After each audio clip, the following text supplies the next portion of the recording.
ان کی یہ بھی ایک کوشش ہے، شروع سے رہی ہے کہ جناب کہ کسی طریقے سے ہم یہ دکھائیں، یعنی وہ یہ دکھائیں کہ جو کچھ وہ کہہ رہے ہیں یہ امت کی جو اصولیین ہیں ان کے ساتھ ہم آہنگ ہیں۔ تو اگر آپ ان کی مقامات جو کتاب ہے اس کے اندر چند مضامین ہیں، جیسے قطعی الدلالہ، قطعی اور ظنی، عام اور خاص۔ عام اور خاص جو ان کا ایک چھوٹی سی تحریر ہے، جہاں یہ کہتے ہیں کہ ہمارے ہاں یہ جو عام اور خاص کے اوپر بحث ہوئی ہے کہ جی عام کی دلالت قطعی ہے یا ظنی ہے، تو کہتے ہیں ہمارے نزدیک، یعنی ان کے نزدیک درست بات یہ ہے کہ امام شافعی کا موقف اس میں ٹھیک ہے۔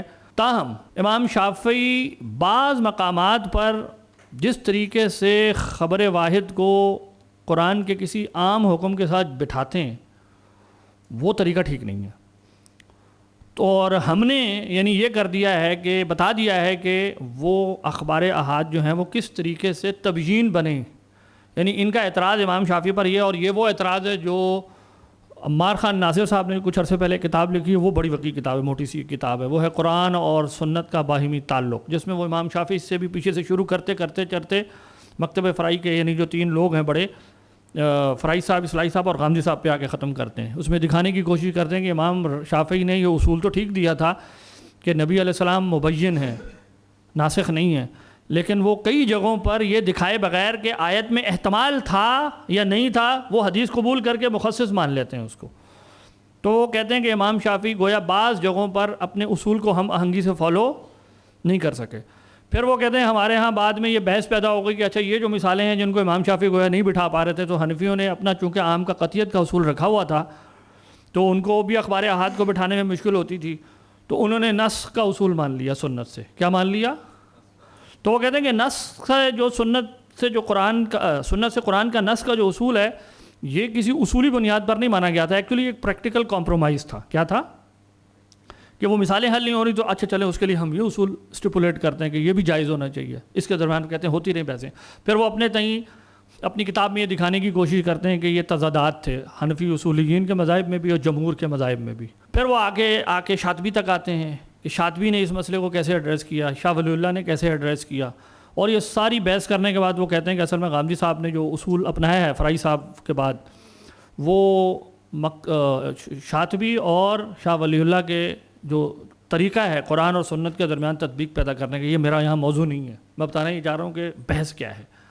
تو وہ کہتے ہیں اصل میں ان سے انسپائرڈ ہیں، اور یہ بات انہوں نے ان سے لی ہے کہ سنت ایونچولی، یعنی جو احادیث ہیں سنت سے مراد وہ والی نہیں، اب ہم اپنے یعنی یہ ایونچولی ریڈیوس ہو جاتی ہے کسی نہ کسی قرآنی حکم کی اصل کے ساتھ، لیکن بطریق تبیین، نہ کہ بطریق نسخ، نہ کہ بطریق نسخ۔ یہ وہ کوشش ہے جو عمار صاحب نے بہت طویل کتاب کے اندر دکھانے کی کوشش کی ہے کہ جو کچھ غامدی صاحب کہہ رہے ہیں وہ کوئی ایسی بات نہیں ہے جس سے امت پہلے واقف، ہاں بعض جگہوں پر یہ نکلے ہیں، ان کا طریقہ تبیین الگ ہے، تعویل کرنے کا طریقہ الگ ہے، لیکن یہ بہرحال بحث وہی ہے جو ہمارے ہاں بیان کے اندر پہلے سے چلی آ رہی ہے۔ اسی طرح جو 23 اعتراضات سیریز ریکارڈ ہوئی اس میں ہم نے کئی سوالات غامدی صاحب سے بھیجے ہوئے تھے، وہ نام نہیں لیتے تھے کبھی ہمارا، پتہ نہیں کیوں یہ سوال کہاں سے آیا ہے، لیکن جواب دیتے تھے پوری مطلب توجہ کے ساتھ۔ یہ بھی چلیں ہم ان کے شکر گزار ہیں کہ انہوں نے اپنا موقف ہمیں سمجھنے کا موقع دیا کہ وہ کیا کہنا چاہتے ہیں۔ تو اس میں انہوں نے علامہ طبری سے بحث شروع کرتے ہوئے، اچھا ایک اور اصطلاح میں ان کی بتا دوں، ایک ہے وہ کہتے ہیں اظہار الشیء، وہ کہتے ہیں بیان 2 معنی میں آتا ہے، اظہار الشیء اور ایک ہے اظہار ما فی الشیء۔ اظہار الشیء ہے کسی چیز کو پہلی دفعہ اسٹیپولیٹ کرنا، پہلی دفعہ بیان کرنا، جس کو بیان اصل بھی کہا جا سکتا ہے، اور اب کوئی چیز آ گئی ہے، اب اس سے متعلق کوئی سوال پیدا ہو گیا، اب میں اس کی جو شرح و وضاحت کروں گا، یہ اظہار ما فی الشیء۔ تو وہ کہتے ہیں کہ یہ جو 2 معنی ہیں نا اظہار کے، بیان کے، کسی چیز کو واضح کرنا، ظاہر کرنا، یہ میں پہلی دفعہ تھوڑی کہہ رہا ہوں۔ یہ انہوں نے علامہ طبری سے بحث شروع کی، انہوں نے کہا کہ دیکھیں علامہ طبری اس کا پہلا معنی لے رہے ہیں لتبین للناس آیت کے تحت۔ اسی طریقے سے جو جار اللہ زمخشری ہیں وہ کہتے ہیں وہ بھی وہی معنی مراد لیتے ہیں۔ پھر وہ کہتے ہیں امام راضی دوسرا معنی مراد لیتے ہیں، بیان ما فی الشیء، اظہار ما فی الشیء، اور ابن کثیر دوسرا معنی مراد لیتے ہیں۔ پھر وہ کہتے ہیں کہ انہوں نے یہ دو ہمارے سامنے آ گئے روایتیں۔ پھر اس کے بعد علامہ ابن عاشور نے اپنی تفسیر میں ان دونوں کو ذکر کیا ہے، اور یہ وہی چیز ہے جو میں کہہ رہا ہوں کہ اس کے دو معنی ہوتے ہیں، اس طرح کے دو معنی ہوتے ہیں. اور پھر انہوں نے اپنے تئیں ایک ترجیح کی ہے، لیکن میں ایک اور ترجیح قائم کرتا ہوں، اور وہ کہتے ہیں میں سیاق کلام سے کرتا ہوں. اس آیت کے سیاق کلام سے، اب یہ آخری بات ہے ان کے موقف سے متعلق جو سمجھنے کی ہے، وہ کہتے ہیں کہ نبی صلی اللہ علیہ وسلم کا فرض منصبی کیا ہے. تو وہ کہتے ہیں کہ قرآن کے حوالے سے نبی کا فرض منصبی صرف یہ کہ وہ قرآن کو بعین ہی پہنچا دیں. صرف قرآن کے حوالے سے اگر میں بات کر رہا ہوں، یہ جو اخبار احاد میں جو چیزیں آئی ہیں یہ شرح و وضاحت ہے، یہ تبیین ہے، یہ تعلیم کی چیزیں ہیں جو اللہ کے رسول نے سکھائی کہ قرآن کو کیسے سمجھنا چاہیے. یہ آپ پر واجب نہیں تھیں، کہتے ہیں آپ پر واجب نہیں تھیں، یا بطور رافت اور احسان آپ نے امت کی تعلیم کے لیے یہ چیزیں کی ہیں. قرآن کے حوالے سے آپ کا بس تبیین جو جس آیت میں جو بات آئی ہے نا لِتُبَيِّنَ لِلنَّاسِ، اس میں بیان پہلے معنی میں آیا ہے. بیان اظہار معافی شے کے معنی میں نہیں آیا، اظہار الشے کے معنی میں آیا کہ آپ قرآن کو ظاہر کر دیں لوگوں کے لیے. تاہم اس سے یہ نتیجہ فوری طور پہ نہ خنز کیا جائے کہ وہ یہ کہہ رہے ہیں کہ نبی صلی اللہ علیہ وسلم کا فرض منصبی صرف قرآن پہنچانا تھا. نہیں، وہ کہیں گے سنت بھی ہے، جس کو میں سنت کہتا ہوں وہ بھی نبی نے پہنچائی ہے، وہ بھی ان کے فرض منصبی میں تھے. وہ کہتے ہیں جب میں اس آیت پہ بحث کرتا ہوں تو اس آیت میں بیان سے مراد کیا ہے؟ اظہار الشے، صرف قرآن پہنچانا. اس آیت کے اندر یہ ہے. اچھا، یہ بحث وہ یوں اس لیے کرتے ہیں، اتنا زور اس لیے لگاتے ہیں کہ ہمارے ہاں یہی وہ آیت ہے جس کے ضمن میں امام شافعی سے بحث شروع ہو گئی تھی کہ نبی کا کام کیا ہے، تو مبین کے کیا کیا مطلب ہوتے ہیں، مبین ہونے کن جن چیزوں کو شامل ہے. تو غامدی صاحب کہتے ہیں کہ دیکھیں بیان کے دو مطلب ہیں، کسی چیز کو بعین ہی پہنچانا یا اس کی شرح کرنا. اب وہ کہتے ہیں کہ یہ تمہارے اصولیین نے جو کچھ نبی کے لیے اس آیت کے تحت ثابت کیا ہے، قرآن کے ساتھ احکام نسخ کرنا، تخصیص کرنا وغیرہ وغیرہ، یہ ساری بات تب ہو سکتی ہے جب ہم پہلے اس آیت میں کیا معنی فرض کریں کہ یہاں بیان کا کون سا معنی ہے، اظہارو ما فی الشیء، جبکہ ہمارے نزدیک وہ یہاں ثابت ہی نہیں ہے. یہاں پر بات کیا ہو رہی ہے؟ قرآن پہنچانے کی. تو نبی کا فرض منصبی میں قرآن پہنچانے کے علاوہ اس آیت کی روح کی بات کر رہا ہوں میں، کوئی چیز شامل نہیں ہے. لہٰذا وہ جو تم چیزیں آگے بناتے ہو وہ نبی کا فرض منصبی تھا ہی نہیں، وہ تو تعلیم اور رافت کے لیے اللہ کے رسول نے بیان فرمائی ہیں. تو گویا وہ اس استدلال کی جو دیکھیں، میں اس لیے کہہ رہا ہوں کہ یہ غامدی صاحب نے پہلے دن بیٹھ کے نہیں انوینٹ کر لی ہے یہ سارا آرگومنٹ.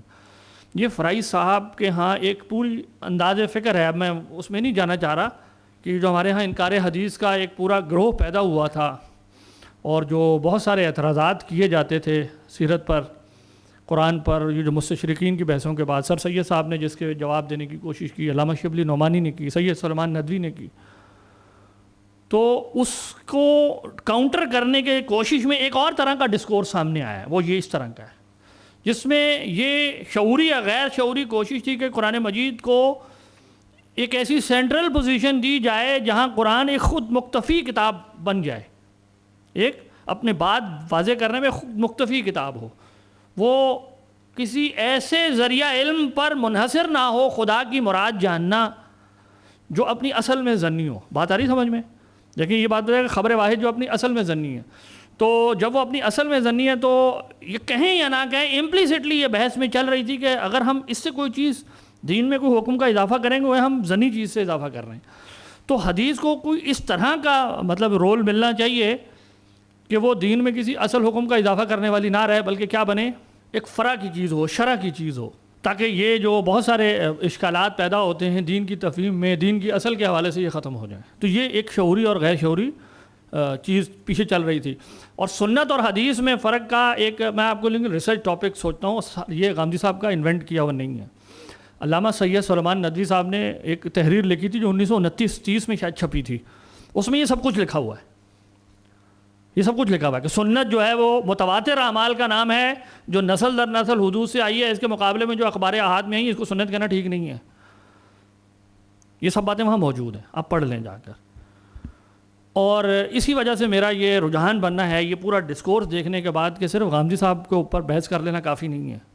انہوں نے آگے جزیات متعین کر دی ہیں ان اصولوں کی جو پیچھے اس طرح باتیں آ رہی تھیں، کلمنیٹ ہو گئے، انہوں نے جزیات متعین کر دی کہ اچھا میں ان کو اب لاگو کروں گا ان اصولوں کو، جبکہ وہ پیچھے والے اصول دے رہے تھے.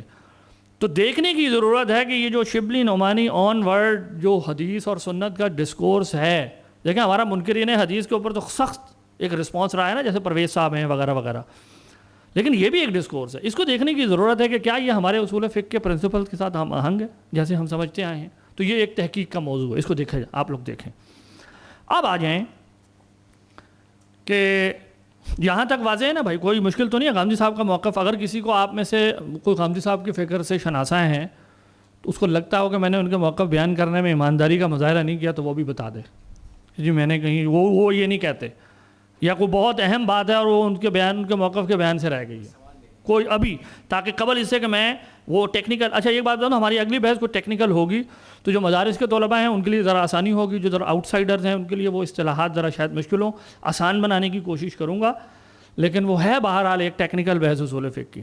تو اب اگر یہ بات واضح ہو گئی، اب ہم آتے ہیں اس بات پہ کہ جیسے میں نے کہا یہ کوئی نئی بات تو ہے نہیں، یہ تو پرانی بحث ہے. اور اگر آپ اصول فقہ کی کتابوں میں جا کے پڑھیں انسان حیران ہو جاتا ہے کہ الحمدللہ ہمارے لوگوں نے کتنے رچ طریقے سے لینگویج کا انالیسس کیا ہوا ہے. یہ اصل میں لینگویج کی بحث ہے. اگر آپ یہ سوال کہیں کہ قرآن اور نبی کا صلی اللہ علیہ وسلم کی سنت کا کیا تعلق ہے، تو ہم کہیں گے وہی تعلق ہے جو زبان کے پروپوزیشنز کا ایک دوسرے کے ساتھ ہوتا ہے. زبان کیسے فنکشن کرتی ہے، یہ سوال ہے.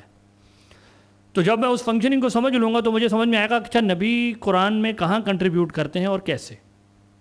ٹھیک ہے. اب ہمیں پتہ ہے اس ضمن میں دو بڑی روایتیں ہیں، ایک احناف کی ہے اور ایک جمہور کی ہے، جس کے اندر بہت جو اگر آپ کہیں چوٹی کا ایک فرق پڑتا ہے نا جس مسئلے میں، چوٹی کا میں کہہ رہا ہوں، ویسے تو ضمنی اور بھی ہیں، وہ عام کی اور مطلق کی دلالت کی قطعیت اور ظنیت کا ہے. اس پہ میں آگے بات کروں گا. سب سے پہلے ہم یہ لے لیتے ہیں کہ بیان کا مطلب کیا ہے، اس کی قسمیں کتنی ہوتی ہیں. بیان کو اصولیین تین جہتوں سے دیکھتے ہیں. کچھ لوگ کہتے ہیں یہ علم ہے، کچھ لوگ کہتے ہیں یہ وہ عمل ہے جس کے ذریعے کوئی چیز ظاہر کی جائے، اور کچھ کہتے ہیں یہ دلیل ہے. میں اس وقت یہ تیسری بات کروں گا. آسان الفاظ میں بیان وہ دلیل ہے جس سے مجھے شارع کے ارادے پر ارادے سے متعلق کوئی بات ظاہر ہو جاتی ہے. آسان لفظوں میں بیان، اور آسان کرتا ہوں، بیان وہ دلیل ہے جس سے متکلم مخاطب کے لیے اپنے نفس مدعا کو کیا کرتا ہے، ظاہر کرتا ہے. بیان لفظ عربی زبان میں بین سے ہے، با یا نون. بین کا مطلب ہوتا ہے دو چیزوں میں درمیان میں جو چیز آ جائے اس کو بین. درمیان کے معنی میں آتا ہے، یہ انفصال کے معنی میں آتا ہے. اپنی اصل میں یہ لفظ انفصال کے معنی میں الگ کرنا، دو چیزوں کو الگ کرنا. تو ظہور تبھی ہوتا ہے جب میں دو چیزیں جو خلط ملط تھیں، ملی ہوئی تھیں، ان کو کسی کرائٹیریا پہ ایک دوسرے سے کیا کر دوں، الگ الگ کروں. تو چونکہ ظہور کے اندر اور اظہار کے اندر بھی انفصال کا معنی موجود تھا، سیگریگیشن کا معنی موجود تھا، اس لیے اس کے لیے بھی یہ لفظ استعمال ہوا اپنی اصل کے اعتبار سے. تو بیان اپنی اصل میں ہے کسی چیز کا اظہار کرنا، کسی چیز کو ظاہر کر دینا. اس کا ایک ہی مطلب ہے، کوئی لغت میں دو مطلب ہے، یہ بات سمجھ رہے، اس کا ایک ہی مطلب ہے. غامدی صاحب اپنی ویڈیو میں بار بار کہتے رہے ہیں اس کے دو مطلب ہیں. کوئی دو مطلب نہیں ہے جی، کوئی عربی لغت کی کتاب نہیں ہے جس میں یہ لکھا ہو اس کے دو مطلب ہیں. ایک لفظ کے مصادیق بہت سارے ہونا یہ بات کی دلیل نہیں ہے کہ اس کے معنی دو ہیں. بھائی ہم تو یوں پکڑیں گے اس لیے کہ آپ ایک اصطلاحی بحث کر رہے ہیں، فن کی بحث کر رہے ہیں، تو آپ کی زبان فنی ہونی چاہیے نا. اصول فقہ والا معنی دو ہوں تو اشتراک بنتا ہے، وہ مشترک ہو جاتا ہے. افراد بہت سارے ہوں یا عام ہوتا ہے. ٹھیک ہے. تو اس لفظ کا ایک ہی مطلب ہے، ظہور اور اظہار. اصل میں انہوں نے اپنی پوری گفتگو میں یہ تاثر شروع میں قائم کرانے کی کوشش کی کہ اہل لغت بھی یہ کہہ رہے ہیں اس کے دو معنی ہیں. جب ہم نے تحقیق کی جس کے کوئی دو معنی نکلے، اس کے ایک معنی ہے. اہل لغت بھی یہی کہتے ہیں اور ائمہ اصول بھی اس کے ایک ہی معنی بیان کرتے ہیں جب لغت کی بات ہوتی ہے. تو بیان وہ دلیل ہے جس کے ذریعے متکلم اپنی کسی بات کو مخاطب پر ظاہر کرتا ہے. اب دلیل جو ہے وہ دو طرح کی ہوتی ہے، یا وہ عقلی ہوتی ہے یا وہ لغوی ہوتی ہے. عقلی، پہلے میں لغوی بتاتا ہوں. لغوی دلیل کا مطلب ہوتا ہے سٹیپولیشن، وضع. یعنی اصل میں دیکھیں زبان جو ہے نا وہ وضعی دلالتوں کا نام ہے. یعنی دلالت کا مطلب ہوتا ہے انڈیکیٹ کرنا، ایک چیز دوسری چیز کو ظاہر کر رہی ہے. ایک چیز کے جب میرے سماعت میں یا میرے ذہن میں یا مفہوم میں آئے تو کوئی اور چیز بھی میری طرف، میرا ذہن فوراً اس کی طرف کیا ہو جائے، متوجہ ہو جائے، ملتفت ہو جائے، تو ہم کہیں گے کہ یہ چیز جو ہے اس چیز پر دال ہو رہی ہے. تو زبان جس کو آپ کہتے ہیں نا لینگویج، یہ وضعی دلالتیں ہیں. مثلا ہم نے اپنی مرضی سے کاف را سین یہ کرسی لفظ ایک خاص حیت کے لیے خاص کر دیا، متعین کر دیا. تو جو لغوی دلائل ہوتے ہیں جن کو دلائل سمعیہ یا لفظیہ یا نقلیہ کہتے ہیں، یہ اپنی اصل میں کیا ہوتے ہیں؟ یہ وضعی ہیں. یہ وضعی کا مطلب ہے جو انسان کے ارادے کے تابع ہیں. کسی صاحب ارادہ نے ارادہ کیا کہ میں ایسے کر کے اس کو یہ کہوں گا. اس کے مقابلے میں جو دلالت عقلی ہوتی ہے وہ ایک چیز کی دوسری چیز پر وضعی دلالت نہیں ہوتی، وہ اس شے کی اس شے پر اپنی ذاتی دلالت ہوتی ہے. وہ ہوتی ہی ایسی ہے کہ وہ کسی اور چیز کو امپلائی یا نیسیسیٹیٹ کرتی ہے. جیسے حدوث امپلائی کرتا ہے، نیسیسیٹیٹ کرتا ہے حادث محدث کو. جو چیز حادث ہو وہ اپنی ذات کی وجہ سے، میرے کہنے کی وجہ سے نہیں، وہ ہے ہی ایسی کہ وہ کیا کر رہی ہے؟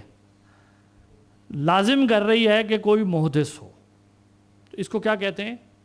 عقلی دلیل.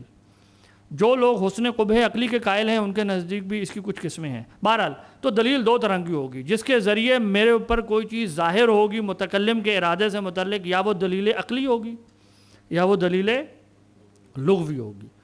یہ جو لغوی دلیل ہے اس کا جب ہم انالیسس کرنا شروع کرتے ہیں تو وہ بیان کی مشہور 5 اقسام جو امام بزوی نے لکھی ہیں، اور اصول شاشی میں شاید آپ نے 7 پڑھی ہوں گی، لیکن جو اگر آپ پرانی کتابیں جا کے پڑھیں تو اس میں وہ 5 سٹینڈرڈ ہیں جو حنفی جس کو قبول کرتے ہیں، اور جو جمہور ہیں وہ 5 نہیں لیتے، وہ 3 لیتے ہیں. وہ میں بتاؤں گا کہاں فرق پڑتا ہے جا کے آگے. تو اب سب سے پہلے جیسے میں نے کہا کہ بیان اصل میں تو کسی چیز کو ظاہر کرنا ہے متکلم کی جانب سے مخاطب کے لیے. تو اس کی جب اصولیین اصطلاحی بحث میں پڑھتے ہیں نا تو وہ کہتے ہیں کہ یہ 2 طرح کا ہوتا ہے. یہ ویسے یہ متاخرین نے کیٹیگریز بنائی ہیں لیکن آسان ہے، اس سے بات سمجھنا آسان ہو جاتی ہے. ایک ہوتا ہے بیان ابتدائی اور ایک ہوتا ہے بیان بنائی. بیان ابتدائی کا مطلب وہ جملہ ہے یا وہ دلیل ہے جو پہلی دفعہ آئی اور مجھ پر کسی ایک چیز کو اس طرح ظاہر کر دیا کہ میں اس کو لغوی دلالتوں کی وجہ سے جو بات مجھ پر واضح ہو گئی ہے اس پہ میں عمل کر سکتا ہوں. آسان کر دوں تو بیان ابتدائی وہ پہلو ہے کسی کلام کا جس سے مجھ پر کوئی چیز اس طرح ظاہر ہو گئی کہ میں اس کے ظاہری مفہوم پر عمل کر سکتا ہوں، اس کو میں سمجھ سکتا ہوں، اور اس سے کوئی چیز مجھ پر واجب ہو جائے میں یہ سمجھ سکتا ہوں اس سے. مثال لیں، جیسے قرآن مجید میں آیا اقیم الصلاۃ مثال کے طور پہ، یا ایک اور آسان مثال اس سے بھی زیادہ آسان کرتا ہوں. قرآن میں آیا وَآتُوا حَقَّهُ يَوْمَ حَصَادِهِ، کہ کٹائی والے دن کیا کرو؟ اس کا حق ادا کر دو. آتوا حقہ یوم حصادی. اب ہمارے اصولیین کہتے ہیں کہ یہ جو آیت ہے نا یہ اس مفہوم میں بالکل واضح ہے کہ کوئی چیز ہے جس کی ادائیگی کرنا مجھ پر مخاطب پر واجب ہے، ایک خاص دن واجب ہے، لیکن کس چیز میں مستقل، یعنی یہ آیت ان 2 مفاہیم کو دینے میں مستقل ہے. کوئی فردر بات آنے کی ضرورت نہیں ہے کہ مجھے بتایا جائے کہ اچھا یہ اس سے کیا مراد ہے، لیکن اس چیز میں یہ مستقل نہیں ہے کہ حق کا کیا مطلب ہے. بھئی حق ادا کرو، بھئی حق ادا کرنے کا کیا مطلب ہے؟ 1% دے دو، 2% دے دو، 10% دے دو، یہ پتہ نہیں لگا. اس آیت کے قطعے سے یہ بات پتہ. یا جیسے قرآن مجید میں آیا ہے جس کو ظلماً قتل کر دیا جائے فقط جعلنا لولیہ سلطانا، ہم نے اس کے ولی کے لیے کیا کر دیا ہے؟ سلطان مقرر کر دیا، ایک دلیل مقرر کر دیا، ایک اختیار مقرر کر دیا ہے. تو اس آیت کو پڑھ کے آپ کو یہ فوری طور پہ پتہ لگ جائے گا کہ جو ولی ہے اس کے لیے کوئی اختیار ہے مظلوم کا اگر وہ ولی ہے. لیکن وہ اختیار کیا ہے؟ کیا یہ آیت بتا رہی ہے؟ تو وہ کہیں گے کہ یہ آیت بعض اعتبارات سے یا مفاہیم کو بیان کرنے میں مستقل ہے اور بعض میں مستقل. ایک اور مثال ہے مشہور، متعلقہ خواتین کے لیے حکم آیا والمطلقات یتربصن بانفسہن 3 قروء. جو متعلقہ خواتین ہیں وہ کیا کریں؟ 3 قروء کیا کریں گی؟ تو یہ آیت پڑھ کے پتہ لگ گیا کہ متعلقہ کو کیا کرنا ہے؟ 3 قروء انتظار کرنا ہے. تو 3 قروء کی حد تک انتظار میں یہ بالکل مستقل ہے، واضح ہے، بیان ابتدائی ہے. لیکن قروء کا کیا مطلب ہے؟ کیا اس میں بھی یہ بیان ابتدائی ہے کہ اس کو پڑھ کے فٹافٹ پتہ چل جائے؟ جیسے یہ پتہ چل گیا کہ انتظار کرو 3، جیسے 3 لفظ ہے، 3 کا مطلب 3 ہوتا ہے، 3 کا مطلب 2 اور 4 10 نہیں ہو سکتا. 3 بالکل واضح بات ہے کہ 3 ہے. لیکن کرو کیا ہے؟ کیا یہ بھی دین کی طرح واضح بات ہے؟ تو یا میں خبر واحد سے کوئی چیز احادیث سے لوں گا، یا کوئی دلیل عقلی لوں گا، یا کوئی قرآن کی کوئی اور آیت ساتھ ملاؤں گا جس سے مجھے یہ سمجھ میں آ جائے۔ مثال کے طور پہ آپ کو پتہ ہے مشہور مثالیں ہماری کتابوں میں لکھی ہوئی ہیں، امام شافعی طہر کے لیے کچھ دلیلیں لاتے ہیں، حنفی جو ہے وہ جو کچھ آپ لاتے ہیں اصولیین کیا کہیں گے؟ یہ کیا ہے سارا؟ یہ بیان بنائی ہے۔